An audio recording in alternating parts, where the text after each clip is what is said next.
Hey everybody, Josh here with you from the Marshall Auto Exchange. Going to do a quick video on how to replace the sunroof motor on a 2010 Nissan Armada. You have to do a little research to see what this video overlaps to. Obviously it's going to work on a 10 Armada and this body style Armada, but different vehicles have different layouts. But it should be pretty straightforward.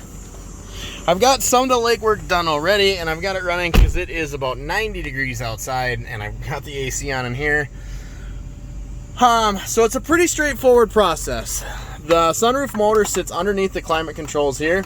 To get this open, you got to pull down the sunglass holder, and there's two screws there. So go ahead and pop them out. For this project, you're going to want a Phillips screwdriver, kind of a medium size, a pry bar of some sort. A nice flat pry bar would be ideal because there are two metal clips on this housing here, and we don't want to break those clips. Certainly do not want to break those. Basically, this thing, it pulls down pretty kind of tough.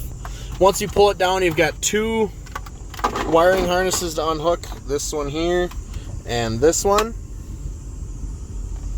There's a bunch of other plugs here you don't need to mess with. This master plug will do most of them, and this one here. Once we get it down, this is our sunroof motor. This part new, I think it's about 800 bucks. I found a used one online. I'm sure there's other part stores and things where you can find these parts, but I did just find a Remand one. This is what it looks like. So once you pull it down, you do not need to take out these little screws here. Those all stay, just these two bolts here. It's an 8mm. Unscrew those, and we're just going to pull it gently down. So I'm going to pause the video quick, go ahead and do that wrenching, and then I'll resume the video once I pull it down. Oops, sorry about that. So anyway, it literally just falls right out. Just be careful because it does come pretty quick once it decides to go. It's just two bolts, just like that. Nothing crazy, nothing fancy. And then the new one, just set it up here in that screw, make sure it fits. Screw it back up there. So just screw it back up there, and then we just do everything we did originally in reverse, and hopefully we've got a working sunroof. So pretty straightforward project, not too terribly difficult. I'm not gonna show you putting this back together.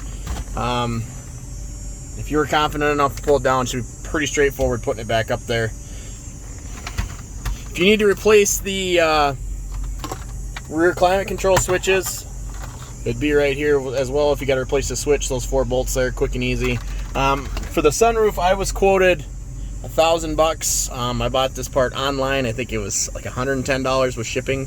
Now this is a used part, so its life expectancy is obviously not going to be as long as a OEM brand new part, but it is a cheap alternative. I can buy 10 of these for what it would have cost me to do it in the shop. I don't recommend doing everything at home handily, but this is a pretty simple project that